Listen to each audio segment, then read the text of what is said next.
The long presidential campaign is finally down to 6 days. We have two reports on the strategies for the home stretch, and first we'll go to Nancy Cordes covering Clinton.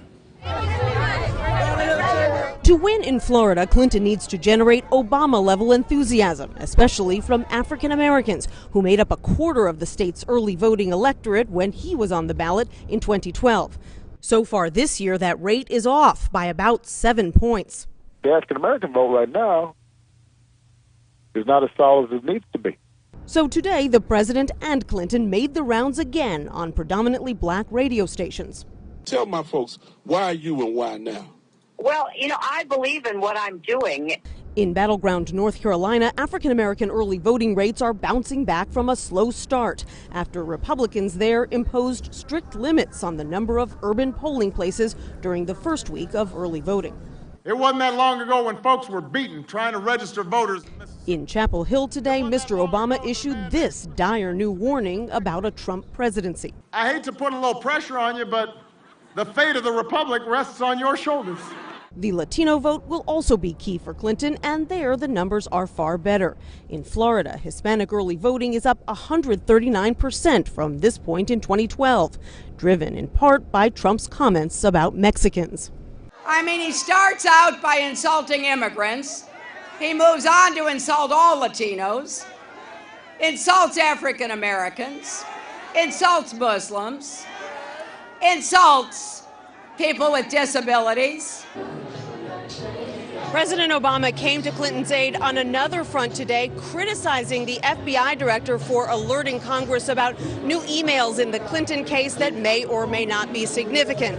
The president said the FBI should not be spreading what he called innuendo and incomplete information, Scott. Nancy Cordes on the campaign for us tonight. Now let's go to Major Garrett, who's covering the Trump campaign. Get out there and vote. Pretend we're slightly behind. You got to get out. We don't want to blow this. Donald Trump is running like an underdog, even as new polls show the race in Florida is essentially tied. For a second day, he warned that a Hillary Clinton presidency could be mired in congressional and possibly criminal investigations. If Hillary Clinton were to be elected, it would create an unprecedented and protracted constitutional crisis. Haven't we just been through a lot with the Clintons, right? Despite the public polling, Trump's team believes it has surged ahead here. It also believes it has drawn even in upper Midwest states like Michigan and Wisconsin.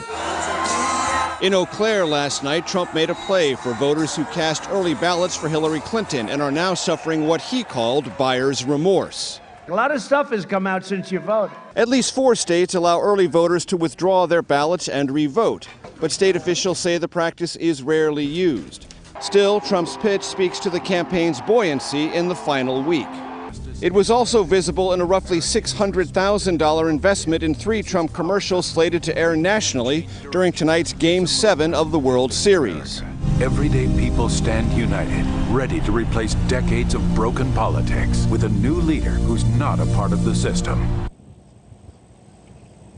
Trump continues to raise money, $2 million this morning in Miami from wealthy Republican donors, a whopping $100 million in the month of October through small dollar donations. Scott, we are told the Republican National Committee and the Trump campaign have fully funded their field operations, and every remaining dollar from now to Election Day will be plowed into Trump TV commercials. Major Garrett for us. Major, thank you.